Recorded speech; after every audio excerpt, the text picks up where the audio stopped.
লোহার মধ্যে মরিচা পড়লে দুই ধরনের ঘটনা ঘটে। একটা হলো স্টিল স্ট্রাকচারের ক্ষেত্রে এটার পুরুত্ব সরাসরিভাবে কমে যায়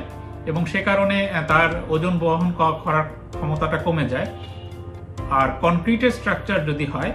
তার মধ্যে যদি স্টিল থাকে এবং সেই স্টিলের মধ্যে যদি মরিচা পড়ে, তাহলে কিন্তু স্টিলের আয়তন বহুগুণ বেড়ে যায় এবং সেই বহুগুণ আয়তন বেড়ে যাওয়ার কারণে কনক্রিটের মধ্যে অতিরিক্ত চাপ তৈরি করে এবং সেই অতিরিক্ত চাপ কনক্রিটের মধ্যে অপ্রত্যাশিত ফাটলের সৃষ্টি করে এবং সেই ফাটলটা বেসিক্যালি আমাদেরকে আরও বেশি আর্দ্রতা ভিতরে ঢোকার জন্য সাহায্য করে এবং সেই আর্দ্রতা মরিচা পড়ার হারটাকে আরও বেশি ত্বরান্বিত করে এবং এভাবে একসময় কনক্রিট স্ট্রাকচারটা